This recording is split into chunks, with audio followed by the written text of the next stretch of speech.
주제 문재인 대통령 취임 한 달 결정적 장면들 이런 걸로 한번 잡아봤습니다. 네, 결정적이라는 게 정치적 맥락에서 의미를 가져야 돼요. 안 그러면은 그냥 내 입장에서 그냥 봤을 때 굉장히 인상적이었다 이런 거야 돼요. 순전히 당신의 입장입니다. 아, 고맙습니다. 네, 뭐 이거 뭐 지금 여러분들이 기대하시는 거 한 가지도 안 나올 수 있어. 저는 많이 기대하고요. 여러분들한테 미리 준비해 오실 것을 제가 말씀을 드렸기 때문에 제도로서의 민주주의가 흔들리고 구타는 일은 이제 없습니다. 민주주의가 밥이고 밥이 민주주의가 되어야 합니다. 신랑님부터 시작하겠습니다. 저는 세월호 교사 순직 인정하신 게 굉장히 인상에 남았습니다. 그날 우리 그 동지들끼리 정말 펑펑 하루 종일 울고 감사해서 울고 이 계기로 입당을 할까 말까 했던 지인들이 단체로 가서 입당을 했습니다. 그게 그 현충원에서의 현충일 행사 그런 같은 맥락인데 순직이라 하면 국가유공자가 되는 거거든요. 네. 사회를 위해서 의로운 일을 하다가 돌아가신 분인데 단순히 기간제 교사라는 이유만으로 그것은 대통령이 그러니까 말 한마디면 쉽게 인정될 수 있는 부분들이었는데도 불구하고 박근혜도 그 일을 안 했고 그리고 국가기관이 얼마나 경색되어 있었던가를 그냥 보여주는 사례였다고 보는데 그러니까 대통령 자리가 얼마나 중요한지를 단적으로 보여준 저는 한 장면이었다고 봅니다. 예, 그 문재인 대통령이 순직 인정 발언을 하시고 나서 실제로 그 절차에 들어갔고요.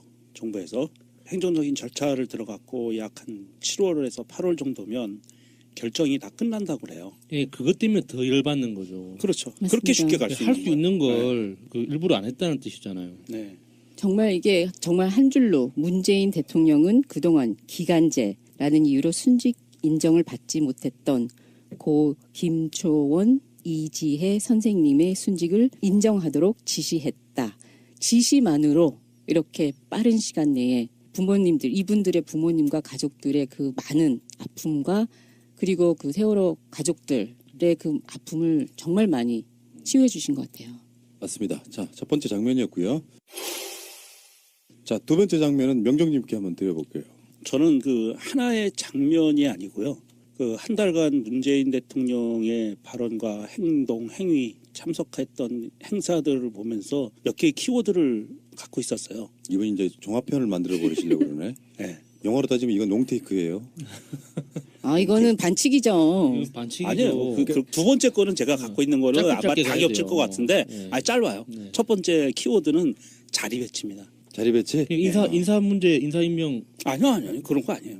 아, 원탁. 그런 거 아니고요. 죄송합니다. 왜 그러세요? 저는 그 자리 배치를 왜 잡았냐 하면 결정적으로 이번에 김동연 경제부총리 임명장 수여하던 날 그 행사를 보시면 기념사진 촬영을 할 때 김동연 경제부총리와 그 부인 되시는 분을 중앙에 모시고 대통령은 한쪽 옆에 찌그러져요. 짜진다 그러죠. 짜지죠. 그리고 배경에 그 결혼식 하객들처럼 그 예. 청와대 근무하는 사람들이 쭉 서가지고 예, 봤어요. 네, 서 있고 그 장면하고요. 그 다음에 현충일 기념식 5.18 기념식 때 대통령 옆에 앉아 있는 사람들, 같이 배석한 사람들 이런 사람들을 보면 예전에는 의전서열 순서로 갔잖아요. 예, 그렇죠. 그런데 이번에는 의전서열 순서가 아니라 진짜 주인공들을 옆에 모시고 행사를 하는 6월 10일 30주년 기념일 때도 박종철 이한열 어머님이 예. 옆에 계시는 예.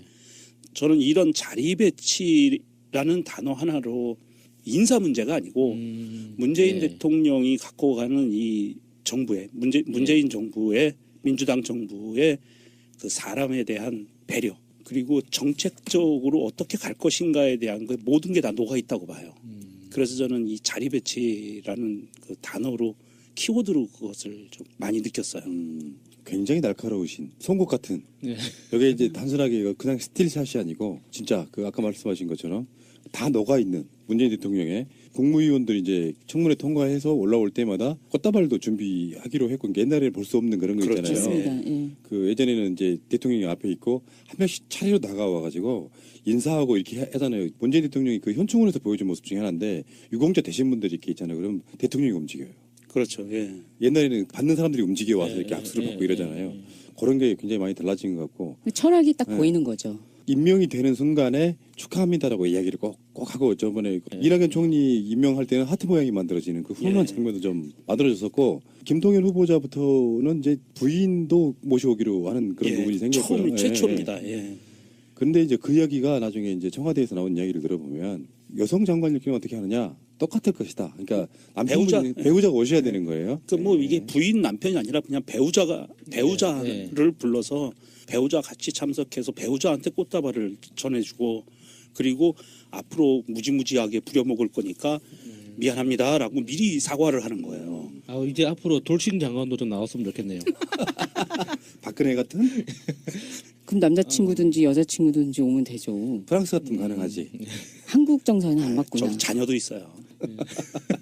청문회를 보면은 가족이 같이 털리잖아요. 그런 면에서 보면 공동체일 수밖에 없어요. 네. 좋았습니다. 굉장히 상징적인 이야기였습니다. 자리 배치. 자, 세 번째 마차님으로 갈게요.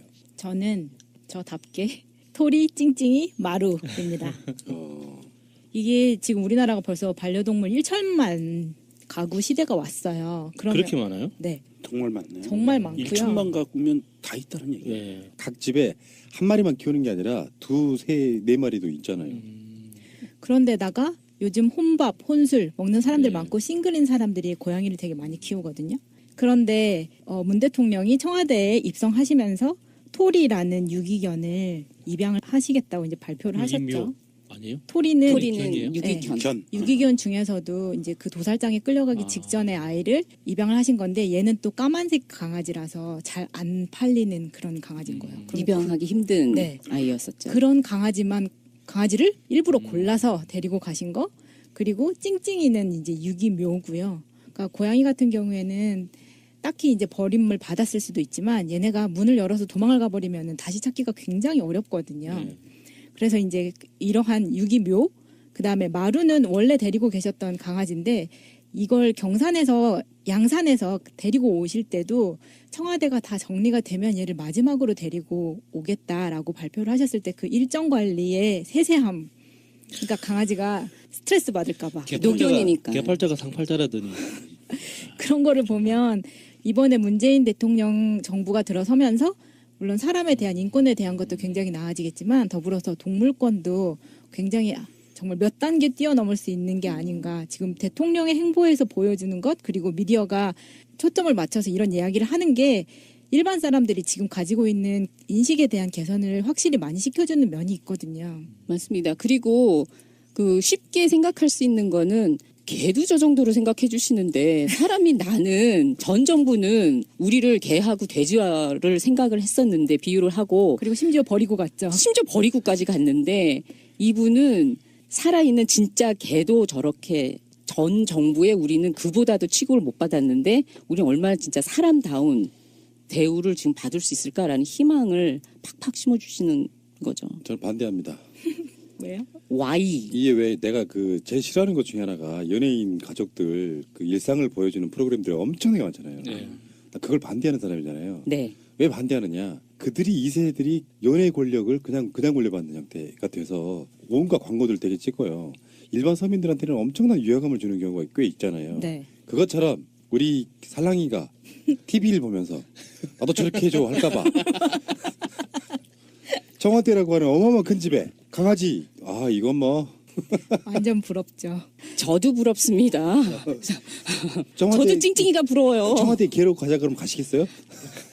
그 옆에라도 가도 되면은 저는 그때 말씀드렸잖아요. 저는 적응도 잘하고요. 화장실도 저 혼자 잘 갈 수 있고요. 혼자 잘 찾아 먹습니다. 근데 사실 우리나라가 지금 동물 혐오나 동물 학대 수준은 굉장히 높은 편이에요. 맞아요. 그리고 약간 지금은 남의 강아지를 다치거나 이렇게 잃어버렸을 때 재물손괴죄로 들어가기 때문에 네. 어떠한 보상을 받을 수가 없는데 문제는 뭐냐면 아까 말씀드렸다시피 싱글족이 늘어나는 상황에서 반려동물은 가족과도 같거든요. 근데 최근에 삼전동에서 있었던 그 동물병원 사건이 있어요. 강아지를 호텔링을 맡겼는데 다녀와서 보니까 내 강아지가 아니라 다른 강아지를 주는 거예요. 뭐야? 병원에서. 왜요? 그러면서 당연히 주인은 알아보잖아요. 잃어버린 거겠지.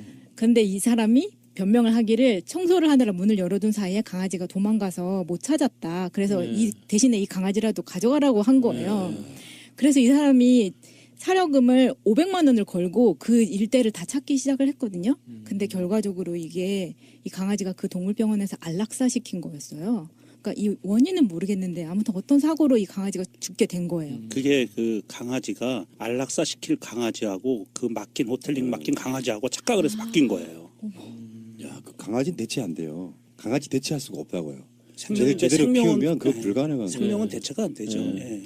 요거 가져. 요건 말도 안 되는 거. 네, 왜냐하면 내 자식하고 똑같은데 그걸 어떻게 대체를 해요. 그러니까 이런 문제가 그 아마 피해자는 엄청난 정신적인 충격을 받았을 거기 때문에 이런 면에서는 확실하게 동물권에 대한 개선을 해주실 거라고 믿습니다. 예. 여기서 나오는 키워드는 저는 이렇게 봅니다. 아직도 강아지, 고양이 키우는 게 배부른 사람들의 어떤 배부른 소리 이런 게 아니라 공존 이런 개념으로 받아들여 주셔야 될 것 같고요. 잠시 후에 올게요. 자, 야수님. 저는 가장 가슴이 한번 크게 울렁한 적이 있었는데 그게 현충일 추념사 읽으면서 기념식 자체를 보지는 않았는데요. 그 추념사를 읽으면서 제가 기억하기로는 대통령들 중에서는 처음으로 이제 평화시장 봉제공장 노동자를 언급하셨어요. 김대중 대통령도 노무현 대통령도 그 노동자들의 어떤 역사를 보상하기 위해서 투쟁했던 과정을 보상하기 위해서 노력은 많이 하셨는데 국가 공식 회사에서 연설문에 그러니까 봉제공장 노동자라는 이 표현 자체가 들어가서 언급하신 건 처음이라고 기억하거든요.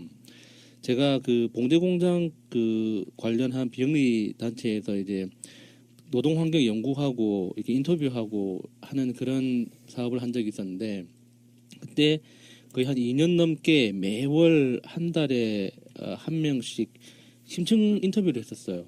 그 공장에서 일하시는 그 공장 노동자분들하고 너무나 공통점이 많았지만은 사람의 인생이라는 게 그렇지 않습니까? 이렇게 큰 맥락에서는 다 똑같지만 거기에 디테일은 다 다른 아픔들이 있잖아요. 그런데 그 아픔들이 몸에 새겨질 때는 또 비슷한 모습으로 새겨진단 말이죠. 그러니까 바늘이 이제 그 바늘이 뼈를 뚫고 지나가가지고 이렇게 그 흉터가 안 사라지지 않고 남아 있는 수십 년이 지났는데도 그래서 그거를 어떤 과거의 기억의 어떤 증거처럼 가지고 계신 분들 이제 이런 분들하고 이제 그 인터뷰 끝나고 또 술 한잔 하면서 같이 울기도 하고 그런 적이 있었는데 그런 분들이 가지고 있는 자기 과거에 대한 어떤 보상이 이 말로 어느 정도 되겠다라는 생각이 들었었어요. 읽는 순간에. 그래서 그 제가 인터뷰했던 분들도 갑자기 확 떠오르면서 이렇게 뭉클하면서 막 눈시울이 뜨거워졌었거든요. 이렇게 그 제가 가져왔어요. 그 글귀를. 젊음을 바친 여성 노동자들의 희생과 헌신에도 감사드립니다. 재봉틀을 돌리며 눈이 침침해지고 실밥을 뜯으며 손끝이 갈라진 그분들입니다. 애국자 대신 여공이라 불렸던 그분들이 한강의 기적을 일으켰습니다. 그것이 애국입니다. 이거를 아마 그 들으셨던 분들은 다 이제 아실 거예요. 특히나 그 당시 그 현장에서 일을 하셨던 분들은. 그래서 그렇게 현장에서 일을 하면서 먼저 죽은 동료들도 기억하시는 분들도 많을 테고. 그래서 저는 이 현충일 추념사가 가장 기억에 이렇게 뚜렷하게 남아 있는 거예요. 국가라고 하는 공동체에서는 나라를 지킨 사람들만이 그 역할을 했던 건 절대 예. 아닌 것이고 사실은 보훈에는 이제 독립운동부터 시작해서 뭐 6.25 참전 이런 것이 주였고 실제로 보수 세력들은 정권을 이용해 먹기 위해서 6.25나 베트남 전에 참전하신 분들만을 예, 예. 우대하는 것 같은 모습이었고 오히려 독립운동하신 분들은 홀대하고 거기에 플러스로 민주화 세력들이 들어오는 걸 되게 못마땅해 했어요. 거기까지는 있을 수 있는 개념인데 여기에 뭐 봉제 공장 노동자 예. 플러스 뭐 파덕 광부 간호사 예, 예. 이런 분들까지 다 포함되고 좀 전에 우리가 이야기했던 순직한 기간직 교사 같은 분들이 예. 다 그런 공동체에 대해서 자기 희생을 함으로써 나라가 유지가 됐다. 요 개념을 지금 사실은 새로운 개념 자체가 하나가 생긴 거라고 봐요. 국가 입장에서 봤을 때. 의인이란 게 그런 거잖아요. 희생을 감수하고 사회 공익을 위해서 척해와 같이 자기를 던지는 그런 분들에 대한 이야기니까 마찬가지로 그런 분들이 있었기 때문에 나라가 발전했다. 이런 개념을 갖기 시작한다는 것 어떤 문재인만의 어떤 브랜드가 아닌가 이런 생각을 해봐요. 어떤 그리고 면에서. 제가 며칠 전에 그 요즘 그 유명한 82년생 김지영이라는 소설을 읽었는데요. 그 정말 마음 아프더라고요. 그 내용 처음 첫 장부터 끝장까지 정말 이렇게 가슴을 이렇게 막 계속 쥐고 흔드는 그런 내용들이었는데 이 그 현충일 추념사에서 이제 봉제공장 노동자나 파독 간호사 이제 노동이 왜 일어났느냐 그런 식으로 왜 여성들을 중심으로 하는 노동이 그렇게 집중적으로 일어났느냐 하는 게 우리나라의 그 잘못된 그 성인식에 대한 이제 성인지에 대한 그런 문화와 같이 중첩되면서 조금 더 잔인하게 일어났었는데 그게 그 한 번에 어떤 대통령이 그 어떤 좋은 사람이 나타났다고 해서 금방 다 변할 거라고 보지는 않지만 그래도 좀 좋은 희망을 가질 수 있는 좀 더 긍정적인 미래를 꿈꿀 수 있는 그런 신호가 되지 않을까 싶어서 예. 굉장히 위로가 됐던 추념사였어요. 연구를 많이 들여오셨네요. 우리는 그냥 머릿속에 스틸 사진 몇 컷일 줄 알았더니 아니네요. 예. 알겠습니다. 야수님이셨고요. 다시 가겠습니다. 희랑님. 문재인 대통령이 당시 후보 때 발간한 그 387페이지 분량의 그 공약집에 나온 거 중에서 첫 장에 적폐청산이라고 나옵니다. 주말에 나온 기사가 있는데요. 적폐청산 잘하고 있다가 78%로 압도적 지지를 받고 있고요. 부정적인 의견은 14%로 머물고 있다고 하는데요. 거기에 검찰 개혁에도 긍정적 의견이 68%고 재벌 개혁은 55%가 잘한다라고 나오는데 제가 오늘 그 집중적으로 하고 싶은 거는요.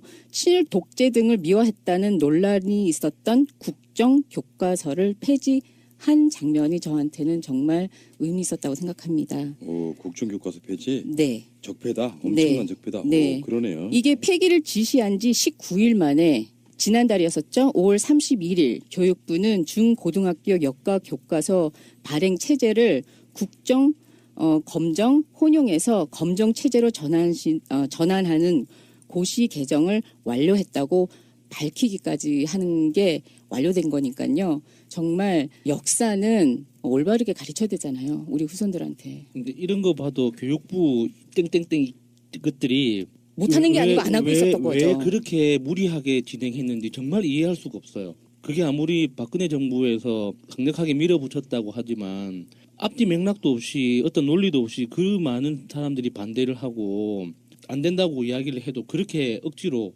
문재인 정부가 들어서고 난 이후에도 그렇게 진행했던 게 정말 이해할 수가 없습니다. 그 왜 그랬을까요, 그 사람들은? 물론 일반 공무원들이야 시키는 대로 어차피 직장인이고 가장이니까 잘리면 안 되니까 시키는 대로 했을 확률이 높고요. 고위공무원들이나 정치인들 그 저 새누리 계열 정치인들은 지금 문재인 정부가 들어선 것 같은 이런 상황을 걱정했었던 거죠. 역사 교육으로 역사를 좀 자기들 입맛에 맞는 역사로 교육을 해서 사람들로 하여금 4.19 정신이 무엇인지 5.18 정신이 무엇인지 87년 항쟁이 무엇인지에 대해서 잊어버리게 만들면 국민들이 시민들이 길거리로 쏟아져 나오는 것을 막을 수 있다라는 아마 계산은 충분히 했을 거예요.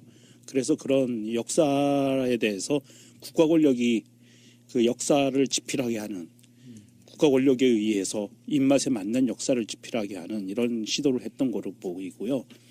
고위공무원들 중에는 아마도 아직도 그 미련을 버리지 못한 사람들이 있어요. 대통령이 그렇게 고치라고 이야기했는데도 불구하고 한 번 저항이 있었죠. 교육부에서 한 번 저항이 있었습니다. 중간에. 그래서 계속 국검정으로 가겠다 이렇게 했다가 살벌한 눈빛을 한번 받고 마음을 다잡았는데 교육부 물론 아직 이제 장관 인선 문제가 다 마무리 지어지지 않았기 때문에 행정부에 대해서 적폐를 들춰내기는 아직은 좀 시기상조인 거고요.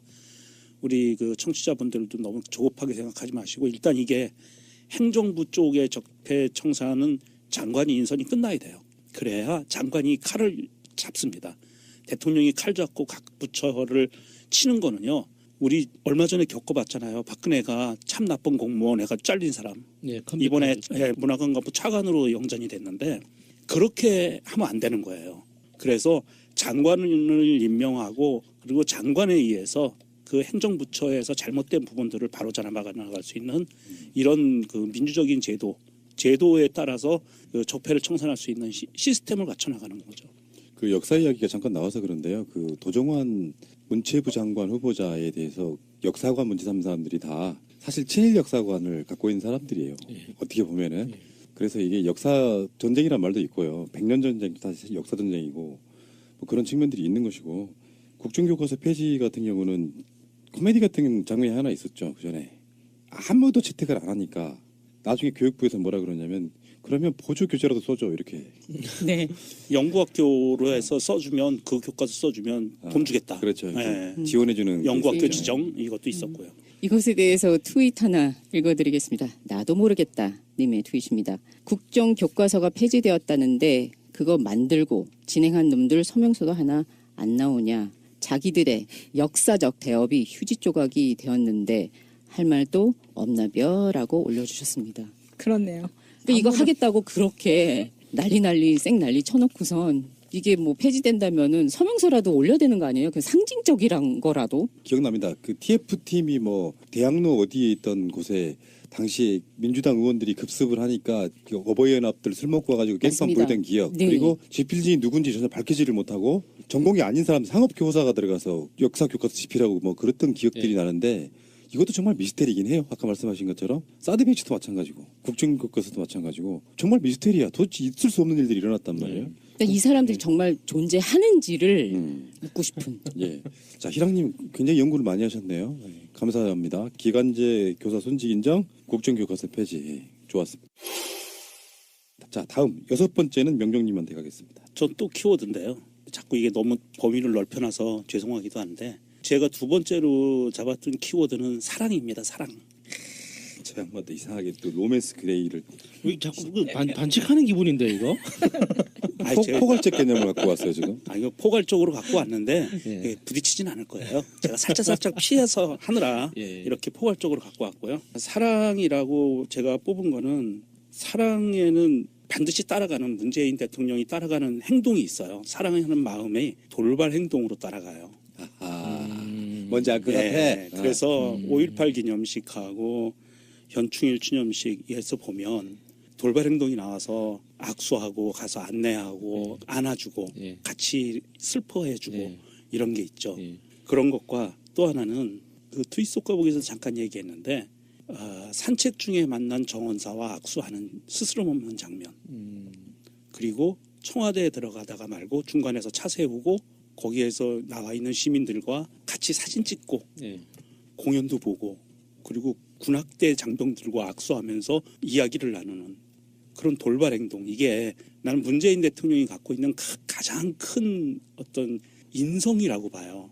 그리고 그 인성이 아마도 앞으로 5년간 현 정부의 정책을 끌고 갈 수 있는 어떤 기조가 된다고 봅니다. 그래서 사람에 대한 사랑이라는 그 사람을 중요하게 보잖아요. 문재인 대통령은. 네. 그래서 이 사랑하는 마음이 본인이 속에서 있기 때문에 이런 돌발 행동으로 이어지는 거고 그 돌발 행동에 따라서 앞으로는 이게 돌발 행동이 아니고 대통령은 저래야 돼라는 이미지로 고착화될 가능성이 높아요.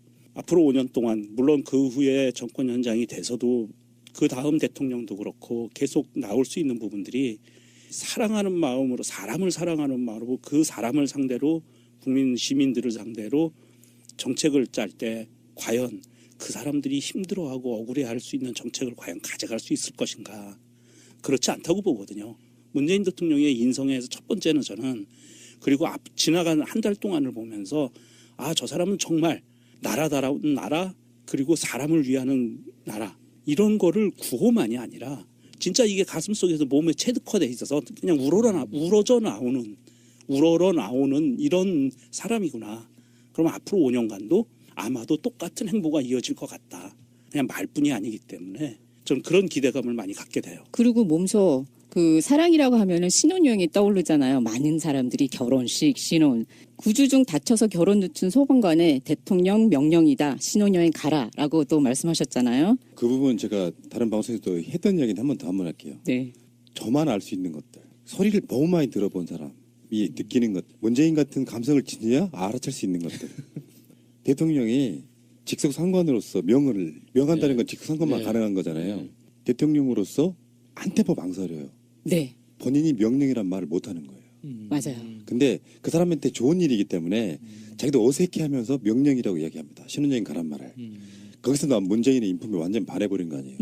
그러니까 그런 군사 문화가 싫었던 거죠 몸에. 네. 그러니까 나 대통령이니까 당신 신원여행 가 명령이다 이렇게 못하는 거예요. 그러니까 한테만 망설이는 거예요. 명이란 말을. 동영상 한번 꼭 찾아보시기 바랍니다. 네. 네.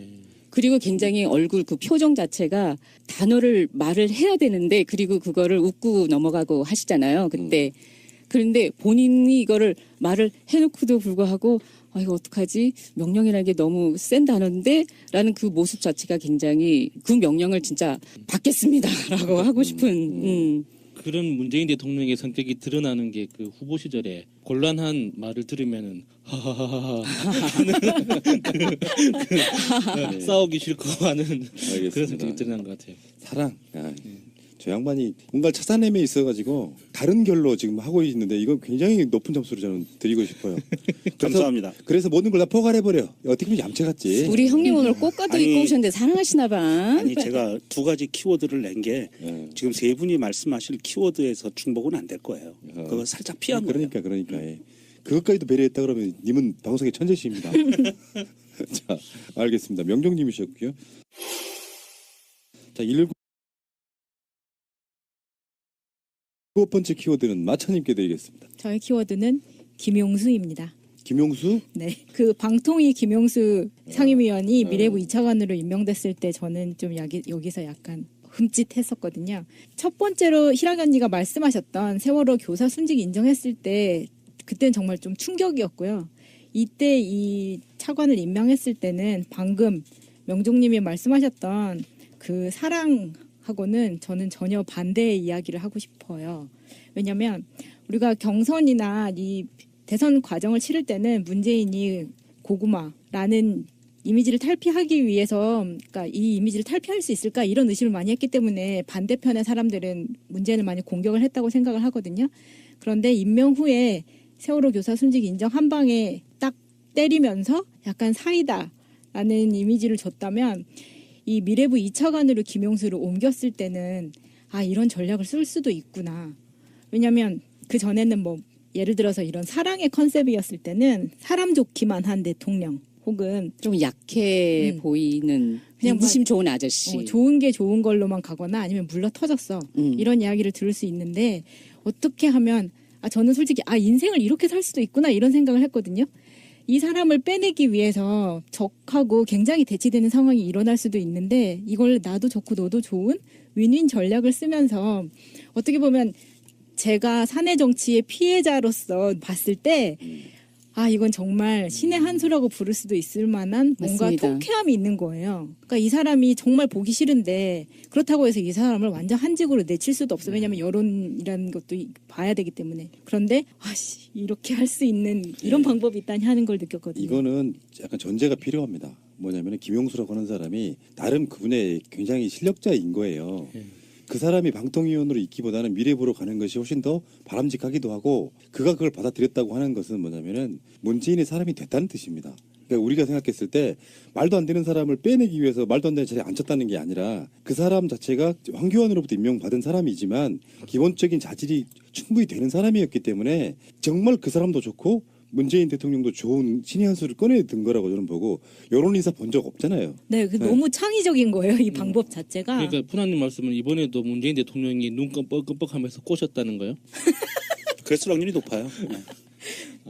문재인 대통령이 직접 만나서 이야기하거나 그러지는 않았을 텐데 뭔가 이렇게 물밑 작업을 통해 가지고 저 사람 괜찮긴 한데 그러면 사람들이라는 게 이런 거예요. 정치인 했던 사람들이 아니고 어떤 전문 분야의 사람들은요 꼭 딱히 뭐 그게 박근혜 사람, 문재인의 사람 이런 개념이 아니라 내가 그 사람하고 뭔가 교류를 통해 갖고 자리를 이렇게 임명해 주거나 그러면 그냥 그 사람 자체가 문재인 사람 되는 거거든요. 근데 이제 예전에는 그런 것들이 굉장히 많았죠. 그쪽 사람들은 다 악 이런 개념이 있어가지고 그 사람 어떻게 갖다 선대하지만 왜 그래서 문재인 캠프에 선거 때 막 그 뭐 박근혜 캠프에 있었던 사람들 막 들어온다고 하니까 막 반대했지만 실제로 그 사람들은 이미 투항에 들어온 사람들은요 더 열심히 해요. 그러니까 그런 걸 잘 이용해 먹을 수 있는 것도 마인드 필요하다고 생각하는 거죠. 오 김용수요? 굉장히 좋은 신의 한 수였다는 게 이걸 이 키워드로 가져온 게 저는 신의 한 수로 봅니다.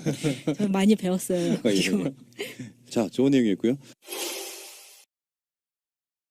자, 여러분들이 가져오신 개별적인 키워드 마지막 야수님께 들어보겠습니다. 이것도 재미가 없을 수도 있는데 다음 주 6월 18일이면 고리 1호기가 가동 중단됩니다. 네. 그러니까 이게 우리나라 역사에서는 처음이거든요. 무려 설계 수명 기준으로 10년이 지나서 이제 가동이 중단되는 거예요. 그동안 시민사회에서 이 고리 1호기 가동 중단을 위해서 한국 시민사회뿐만 아니라 국제적으로도 굉장히 그 논란이 많았었거든요. 근데 이 원자력 안전위원회라고 이제 보통 원안이라고 부르는 원자력 안전위원회에서 온갖 그 정치적인 이유를 그 대지 않고 일방적으로 그 연장 그 가동을 계속 허용을 했었거든요. 그래서 그 고리 1호기가 계속 그 설계 수명을 넘겨서 계속 가동을 하고 있기 때문에 다른 이제 월성 뭐 1호기라든지 다른 원자력 발전소도 무리하게 이제 계속 연장 가동할 수 있는 근거가 되고 있었던 거예요. 그래서 이게 굉장히 의미가 큽니다. 우리나라 전력 산업 전체에서 봤을 때 원자력 발전이 차지하는 포지션, 그러니까 정치적 포지션, 실제로 생산량에서 그 원자력 발전을 이길 수 있는 뭐 발전 설비는 없지만 어떤 사회적으로나 정치적으로 봤을 때 원자력 발전 산업이 가지고 있는 포지션이 조정되기 시작한다는 신호거든요.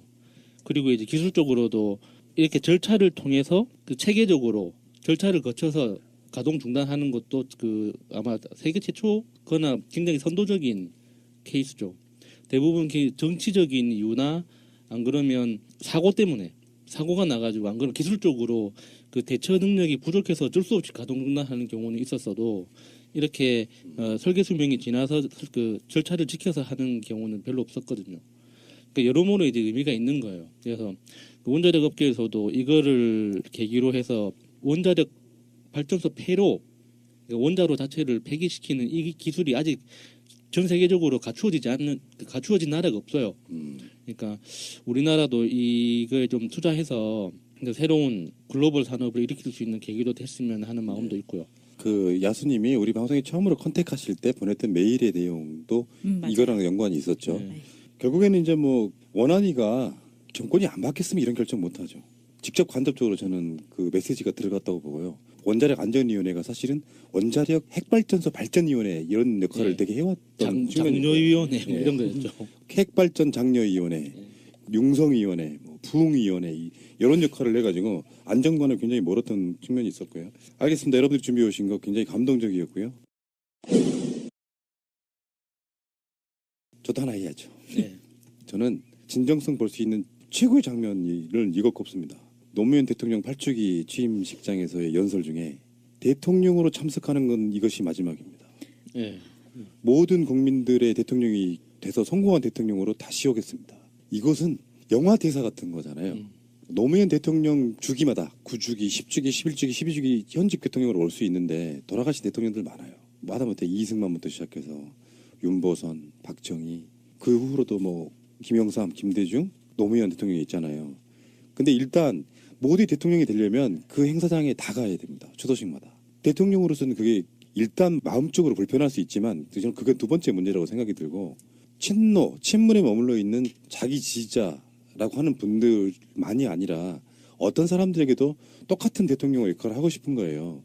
날마다 해년마다 가고 싶겠죠. 본인의 핵심 지지자들이 항상 모이는 자리인데 어쩌면 문재인 대통령이 아니고 다른 대통령이 그런 이야기를 했다 그러면 욕먹었을 수 있어요. 의리도 없는 놈이라고. 근데 모든 분들이 그 행사장에서 다 박수를 칩니다. 무슨 뜻인지 알기 때문에 네. 그런 거죠. 그래서 앞으로 친노나 친문이란 말은 없어져야 되는 거고요. 깨어있는 시민들의 상징적인 이야기, 그래서 그냥 보통 일반 시민, 국민 이런 쪽으로 나가는 게 훨씬 더 낫다고 생각합니다. 저는 그것에 대해서요. 친노든 친문이든 무엇이든 말을 해도 그게 욕이 아니어야 되는 사회가 됐으면 좋겠어요. 오히려. 그러니까 내가 무엇을 지지하던 그걸 당당하게 공무원이 됐던 무엇이 됐던 정치는 그렇게 어마무시한 게 아닌데도 불구하고 공무원은 뭐 중립성을 강제로 받고 선생님들은 뭐 투표 안 하나? 유권자인데 당신들은 공무원이니까 아무 생각을 하고 있으면 안 된다라는 그거 자체를 무너뜨려야 되지 않나 싶어요.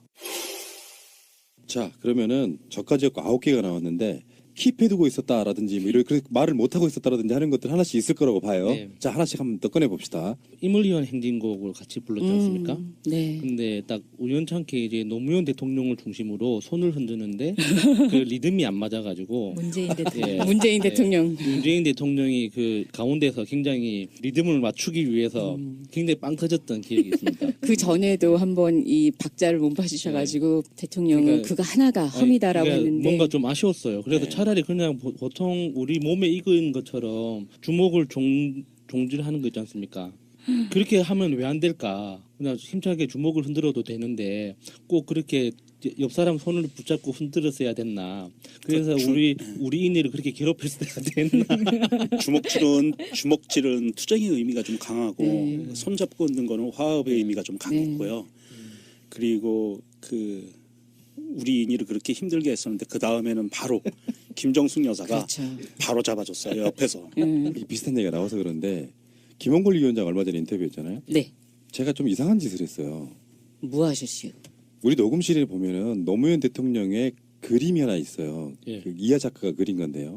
노무현 대통령 사진만 걸려 있고 김대중 대통령 사진이 없잖아요. 예. 근데 김원걸 위원장이 오면은 서운할 수 있잖아요. 예.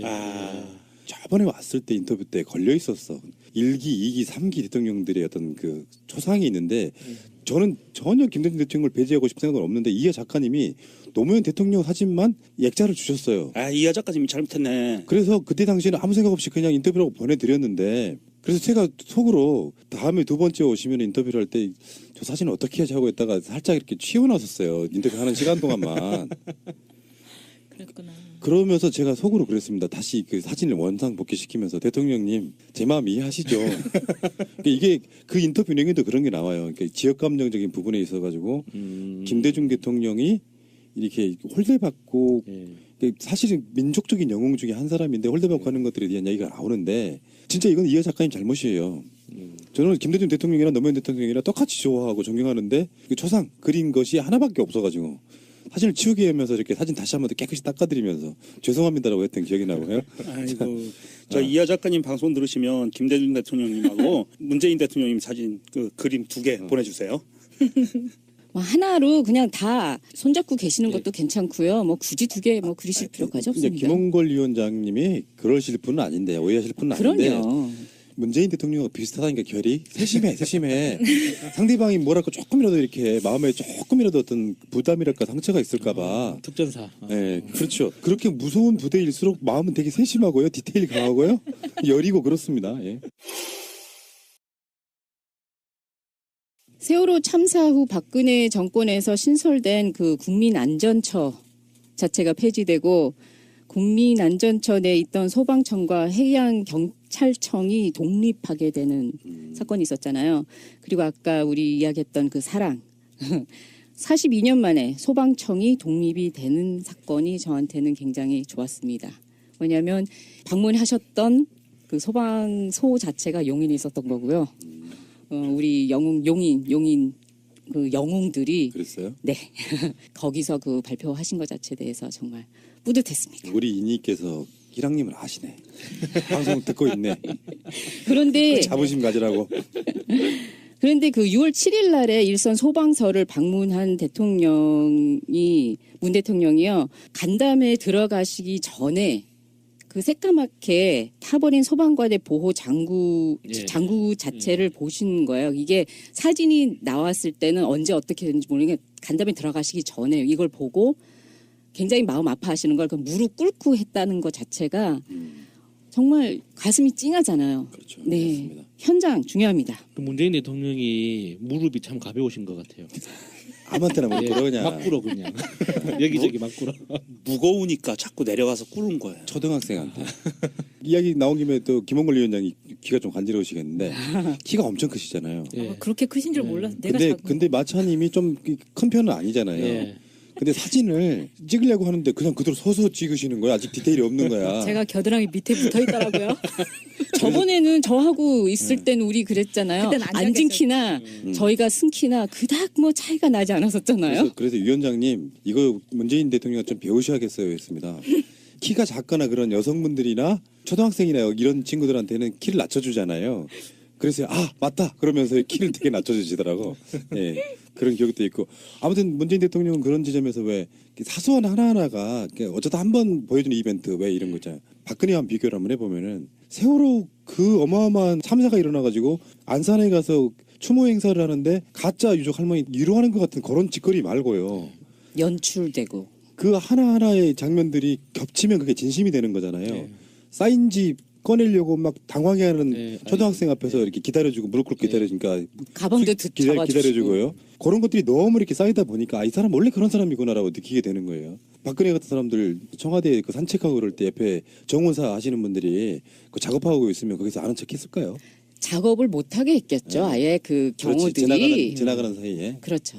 여러분 다시 한번 보세요. 그때 나왔던 사진들 보면은 청와대에 있는 직원들이 대통령이 뭐 있으니까 도망가거나 숨거나 도열에 있거나 이러지 않고 그냥 무시로 돌아다니는데 그중에 한 사람 n분의 1로 돌아다니더라고요. 아 그래 대통령이 딱 한 달 동안에 청와대 분위기도 바꿨구나. 그리고 그 표정들이요 경직되지 않고 같은 사람들이 있어도 경직되지 않고 얼굴 근육들이 굉장히 편안해진 것 같지 않아요? 같은 그 스태프라도 이제 가끔씩 청와대 그 직원 식당 가지고 맞습니다. 식사하시는데 네. 보면 자연스럽게 이거는 대통령이 문제가 아니라 어디 방송국을 가거나 회사를 가도요 회장님이나 사장님 내려오면은 굉장히 경직돼 있는 분위기가 보이거든요. 자연스럽게 쥐들끼리 밥 먹고 대통령이 옆에서 밥 먹고 있는데 근데 그게 너무나도 그래서 전 아주대학교 총장님을 놓으면서도 거기 그 전 학생들이라든지 뭐 그 다들 말하는 게 이분하고는 정말 격 없이 그냥 학교에 있는 캐피테리아라든지 같이 식사를 할 수 있는 사람이라서 그렇게 좋아했던 거잖아요. 그 이야기 그 들었어요. 그 정권 연장 싱크탱크에서 그런 이야기 나옵니다. 그 아주대 교수님 나오셨거든요. 그분이 이제 설명해 주기를 김동연 총장 이임식 하는데 강당에서 안 하고 운동장에서 했대요. 학생들이 너무 많아가지고 강당에 다 채우지를 못했다. 그렇게 진짜 존경받는 사람도 있습니다. 그런 분들이 이제 문재인 정권에 모여드는 거예요. 자, 또 뭐 이걸 꼭 얘기하고 싶다 하시는 거 없습니까? 대통령 취임 이후 한 달간 코스피 등락률이요. 왜 어떻게 된 건데? 네, 인상적인. 문재인 대통령만 플러스 2.94%고요. 역대 대통령들은 전부 다 마이너스였습니다. 오, 요거는 숨어있는 1인치네. 그래서 소비 심리도 3년 만에 회복되면서 코스피 등락률까지 올라가고 있기 때문에 이게 계속 쭉 갔으면 좋겠네요. 이런 것은 우리가 보기는 정말 좋은 그 뉴스잖아요. 저쪽에서는 뭐라고 하냐면 이번에 그 추경 이야기 나오고 했을 때 아니 경기가 이렇게 좋은데 무슨 일자리를 위해서 추경을 해달라고 하냐라는 그 이상한 말을 하고 있답니다. 새누리란다. 그 자당에서요? 네. 경제가 이렇게 무슨 좋은데 말인지 모르겠는데. 이해를 하면 안 되지 우리가. 찬양하려면 우리가 어용하려면 엄청 더 할 수 있겠지만 시간 관계상 점수 한번 매겨볼게요. 100점은 없어요. 100점 줘버리면 그 정권 끝난 거야. 여러분들이 어떤 방식으로든지 한번 평점을 한번 먹여봅시다. 문재인 한 달 평점 그리고 이유까지 설명해 주셔야 됩니다. 근데 여러분들 뭐 100점 만점을 하셔도 되고 별 5개로 하셔도 되고 여러 가지 방법으로 수미한 걸 하셔도 되고 A부터 F까지 하셔도 돼요. 희랑님 네, 저는 5점 만점에 4점을 드리겠습니다. 4점이요? 네. 5점 만점에 4점? 네, 왜냐면요. 이유는? 숫자로 본 문정부 출범 1개월에 보면요. 지지율이 한국갤럽에서 84%라고 합니다. 대통령 연설은 5회였었고요. 전화외교는 19회, 인사는 48회, 축전, 서한은 144회. 이게 5월 19일 기준입니다. 청와대 브리핑은 61회를 하셨고요. 수석 보좌관 회의는 4회, NSC 소집은 3회, 상임위 포함입니다. 그리고 대통령 직접 인사 발표는 3회를 하셨는데요. 이것을 다 더해서 나눠가지고 평균치를 하니까 4.1입니다. 그래서 제가 아무거나 갖다 붙이면 되는 거잖아요. 5점에서 제가 5점을 다 드리고 싶었는데 그건 너무나도 어용이라서 그냥 살짝 양보하는 셈 치고 4점을 드렸습니다. 더 채워주세요 이런 의미로. 네. 알겠습니다. 5점 만점에 4점 주신 희랑님 앞으로 한 달 정도는 악플에 좀 시달려주시면 될까요? 악플이라도 감사히 저는 받겠습니다. 예, 알겠습니다. 다음 번. 네. 예, 명령님 말씀하십시오. 저는 그 총점 평균으로는 90점을 주고요. 예. 그다음에 이제 그 강론으로 봐야 되죠. 두 가지로 봤습니다. 하나는 국민의 입장으로서 시민의 입장으로서의 점수는 약 한 97점에서 8점. 그리고 내가 청와대 직원이라고 봤을 때 81점. 청와대 직원이요? 네. 괴롭죠. 너무 열심히 하는 대장. 왜냐하면 그 키워드는 그 시민이 바라보거나 청와대 직원들이 바라보는 것도 일맥상통할 건데 제가 보기에는 행복한 일중독자 이런 개념인 것 같아요. 그러니까 국민들 입장에서는 뭐 대통령이 예전에 볼 수 없었던 막 그런 동분서주 하면서 일을 처리해 나가는 게 정광석화 같이 가면서 막 밀어붙인단 말이에요. 그리고 우리가 꿈꿔왔던 곳으로 한 걸음 한 걸음 가는 게 보여요. 그리고 이대로 가면 될 것 같아. 그래서 98점 정도가 나올 것 같고요. 청와대 직원들 입장에서는 저 사람하고 눈만 마주치면 이건 내가 자청해서 일을 더 해야 되는 거예요. 아니 나 그 뭔지 알아요. 그거. 식당에 가서 밥을 먹으려고 그러는데 불시에 쳐들어와서 같이 밥 먹어. 뭔가 딱 얼굴만 보면 해야 될 일이 막 생각나고 막. 그리고 나 밥 먹고 좀 피곤하니까 낮잠 한 30분 자고 싶은데 산책하재. 예. 그리고 좀 쉬고 싶은데 커피 들고 놀러 가재. 주말에 등산 가지. 등산 가재. 그러면 우리 문재인 대통령은 눈치코치가 별로 없는 걸로. 아니 그런데도 즐거워. 그럼에도 불구하고 즐거워. 즐겁지 않으면 낙제점인데. 맞습니다. 즐겁지 않으면 이거는 노동권 그 침해 사유예요. 그래서 이건 굉장히 위험한데 청와대 직원들이 즐거워. 거기다가 경제부총리 부인한테 꽃다발까지 안겨주고 미리 양해를 구해. 개기질 수 없어. 이거는 그러면 어떻게 반항을 할 수 있는 기회가 없는 거예요. 그리고 그냥 내 마음이 흡족해서 따라가게 되는 거야. 스스로 일중독자가 되는 거예요. 그러니까 국민이 인이 하고 싶은 거 다 해 했더니 인이는 본인의 스태프한테 니네들 하고 싶은 거 다 해라고 하면서 일을 시켜. 일을 시키진 않으세요. 알아서 하는데 이게 시켜서 하는 건가 머리를 벅적벅적 긁게 그냥 만드는. 같이 한 공간에서 밥 한 끼 먹으면 일도 해야 되는 거야. 나도 모르게 하고 있어. 그리고 커피 한 잔 마시면서 눈을 딱 마주치면 일 생각이 나는 거예요, 막. 근데 앞으로 나는 문재인 대통령이 강제로 좀 쉬게 좀 했으면 좋겠어요. 주말이고 휴일이고 일을 해버리면은 나도 언젠가는 고장 납니다. 예. 왜 그 등산 대통령 선거 다음날 등산 간 거는 정말 역대급 아니야. 역대급이었어. 얼마나 힘들었겠어요. 잠도 못 자고 전국을 누볐던 선거가 끝난 다음 날 등산을 가버려. 술도 먹었을 텐데. 자, 알겠습니다. 다음에 마차님 저는 B 마이너요. B 마이너 이유를 말해봐요. 이유는 이 학생은 앞으로도 훨씬 더 잘할 잠재력이 있기 때문에 처음부터 A 플러스 막 이렇게 때리면 그렇지. 앞으로 더 나갈 게 없잖아요. 교만해질 수 있어. 네. 어. 그래서 요 정도 주면 왜냐하면 지금 한 달이기 때문에 이 학생은 영재반으로 가야 되거든요. 어. 그렇기 때문에 너무 높은 점수를 지금부터 주면 안 된다고 오. 생각합니다. 동기부여를 위해서. 네. 굉장히 훌륭한 논리였어요. 네. 네. 자, 야수님 저는 그 100점 만점에 74점. 왜요 또? 오. 씨네. 이상 기분 나쁘단 말이야. 가장 최근 그 갤럽 발표가 84%잖아요. 네.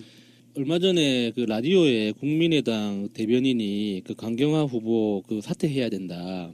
뭐 이렇게 그 동의할 수 없다. 이 인터뷰를 하면서 지지율이 84%에서 강경화 후보 때문에 76%로 떨어졌다는 거예요. 그때 리얼미터 예. 조사 이야기한 거예요. 그래서 지지율이 8%나 빠졌는데 이거는 6%가 빠진 거예요. 네, 6%가 빠졌는데 이거는 굉장한 민심 이반이다. 이거는 민심이 이탈하고 있다는 신호기 때문에 대통령은 이걸 받아들여야 된다라고 이야기를 하면서 정작 자기 국민의당 지지율은 8%였거든요. 그렇죠. 이건 너무 가짜는 거예요.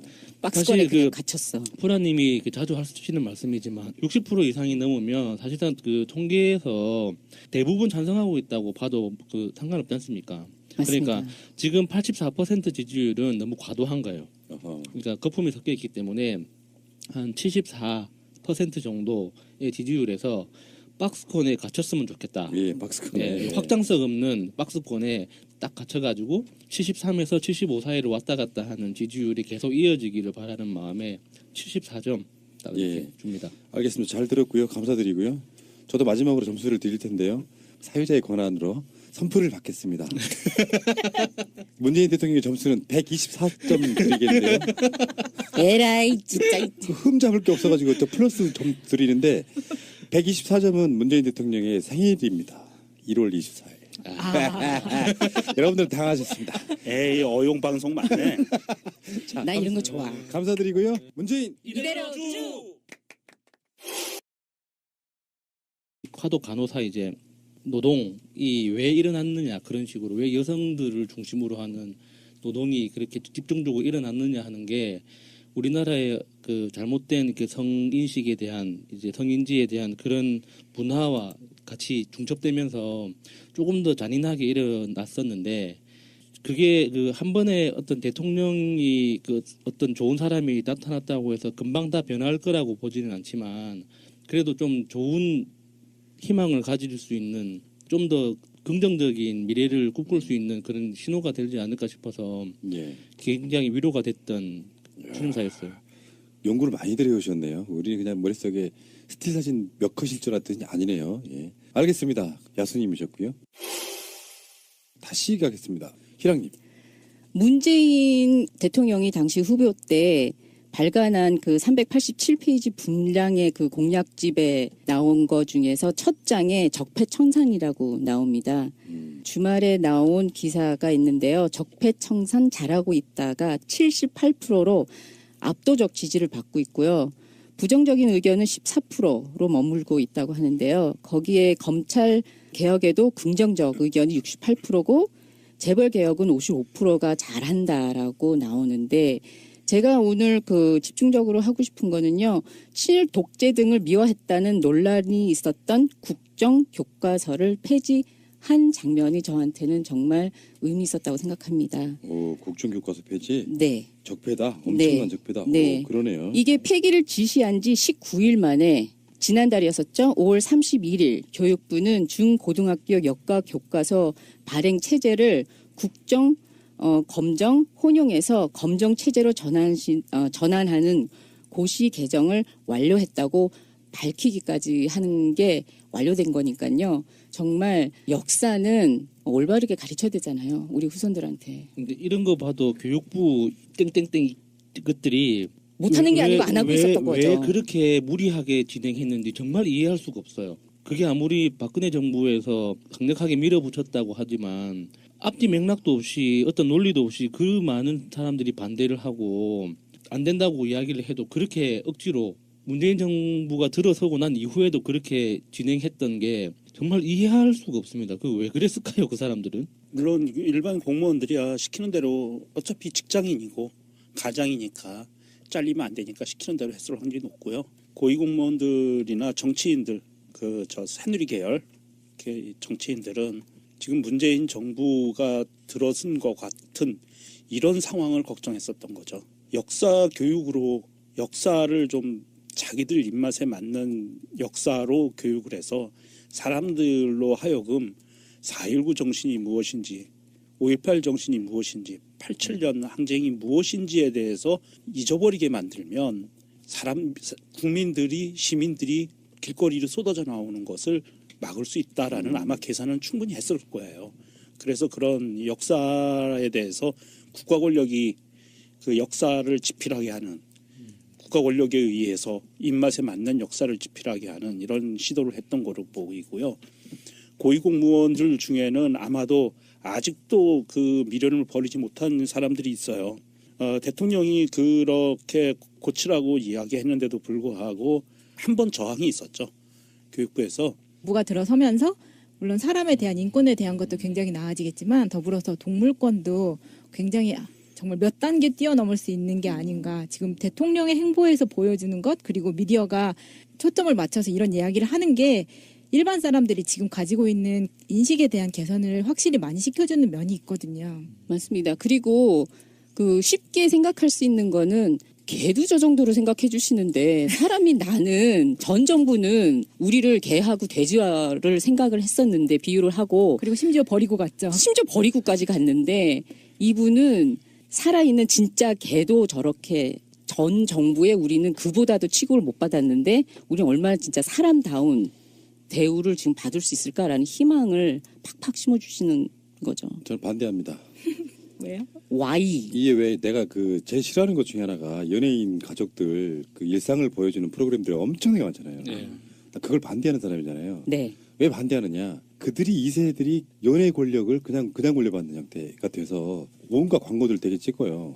일반 서민들한테는 엄청난 위화감을 주는 경우가 꽤 있잖아요. 네. 그것처럼 우리 살랑이가 TV를 보면서 나도 저렇게 해줘 할까봐 청와대라고 하는 어마어마한 큰 집에 강아지. 아 이건 뭐 완전 부럽죠. 저도 부럽습니다. 청와대 저도 찡찡이가 부러워요. 청와대 기회로 가자 그러면 가시겠어요?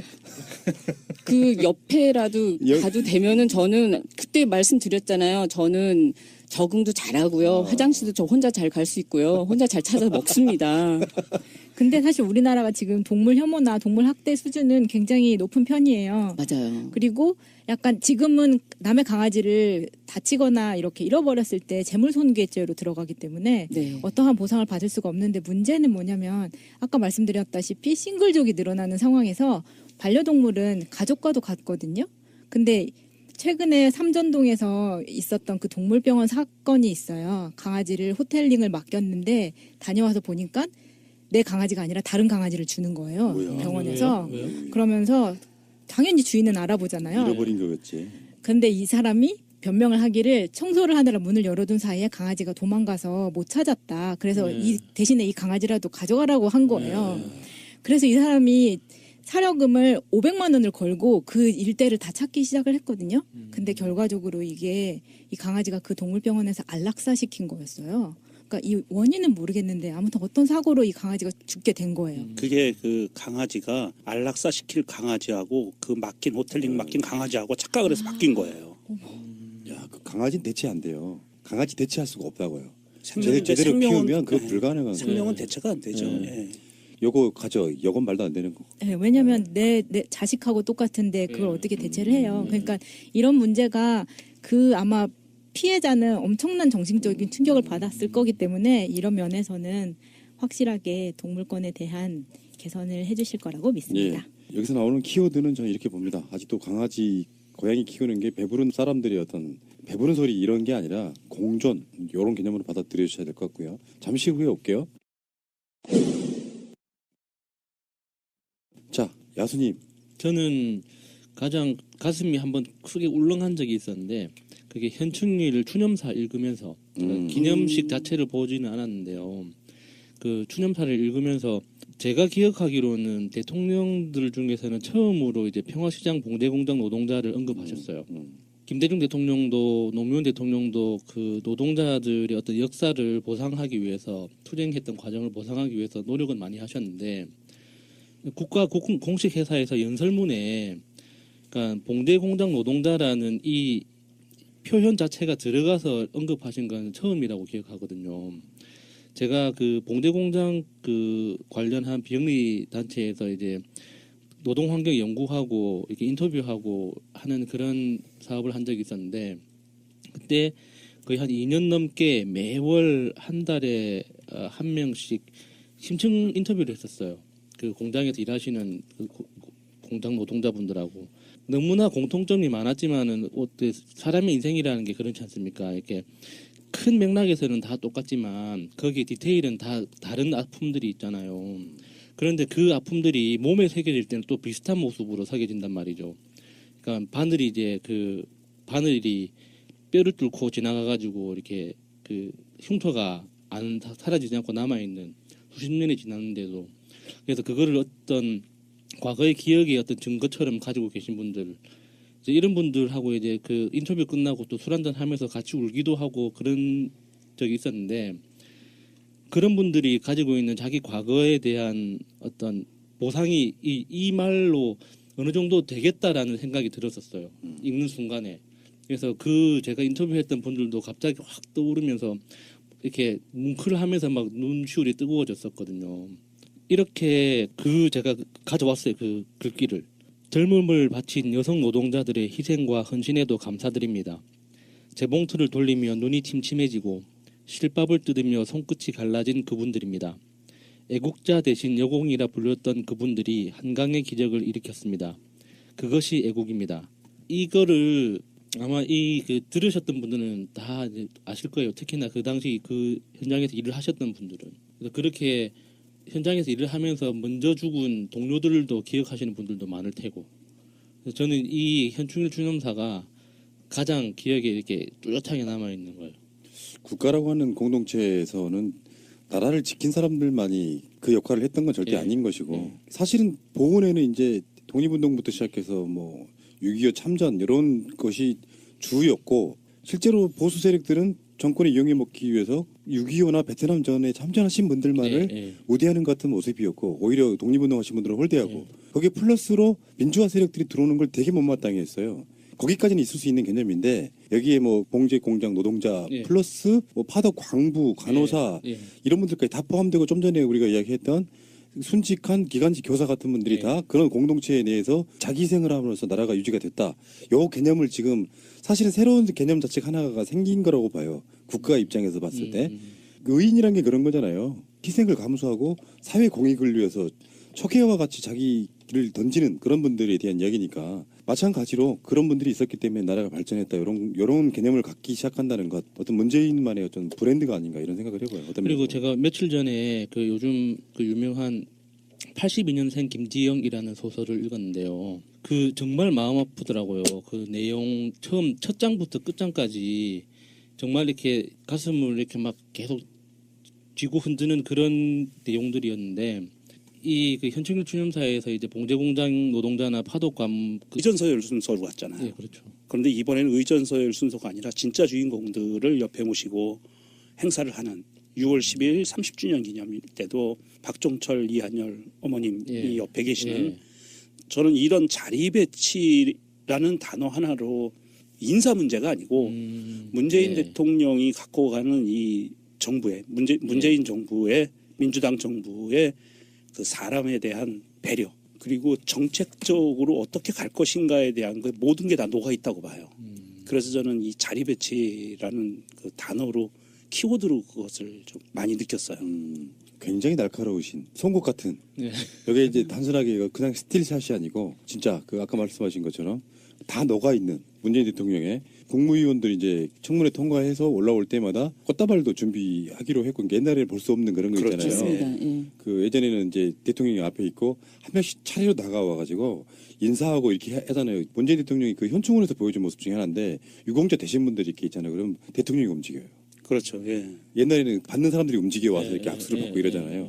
그런 게 굉장히 많이 달라진 것 같고 철학이 딱 네. 보이는 거죠. 임명이 되는 순간에 축하합니다라고 이야기를 꼭 하고 저번에 이낙연 총리 임명할 때는 하트 모양이 만들어지는 그 훈훈한 장면도 좀 만들어졌었고 김동연 후보자부터는 이제 부인도 모셔오기로 하는 그런 부분이 생겼고요. 처음 최초입니다. 예.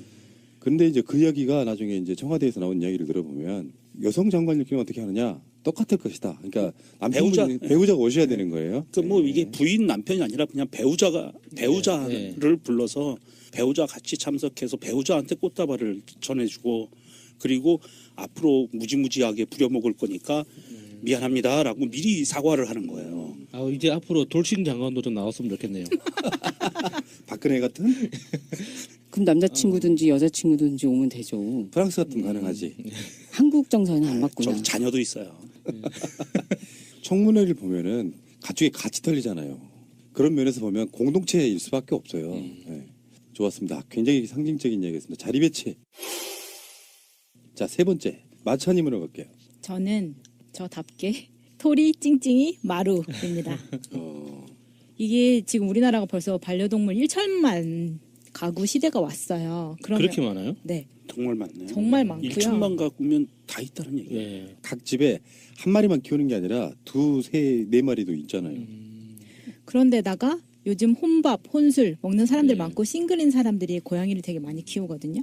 그런데 문 대통령이 청와대에 입성하시면서 토리라는 유기견을 입양을 하시겠다고 이제 발표를 하셨죠. 유기묘 아니에요? 토리는 유기견이에요? 유기견. 견. 유기견 중에서도 이제 그 도살장에 끌려가기 직전에 아이를 입양을 하신 건데 얘는 또 까만색 강아지라서 잘 안 팔리는 그런 강아지인 거예요. 그럼 입양하기 힘든 네. 아이였었죠. 그런 강아지를 일부러 골라서 데리고 가신 거.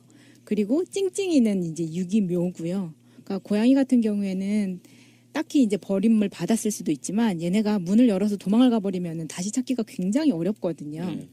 그래서 이제 이러한 유기묘, 그 다음에 마루는 원래 데리고 계셨던 강아지인데 이걸 양산에서 데리고 오실 때도 청와대가 다 정리가 되면 얘를 마지막으로 데리고 오겠다라고 발표를 하셨을 때 그 일정 관리의 세세함, 그러니까 강아지가 스트레스 받을까봐 노견이니까. 개팔자가 상팔자라더니 그런 거를 보면 이번에 문재인 대통령 정부 주제 문재인 대통령 취임 한 달 결정적 장면들 이런 걸로 한번 잡아봤습니다. 근데 결정적이라는 게 정치적 맥락에서 의미를 가져야 돼요. 안 그러면은 그냥 내 입장에서 그냥 봤을 때 굉장히 인상적이었다 이런 거여야 돼요. 순전히 당신의 입장입니다. 아 고맙습니다. 예, 뭐 이거 뭐 지금 여러분들이 기대하시는 거 한 가지도 안 나올 수 있어.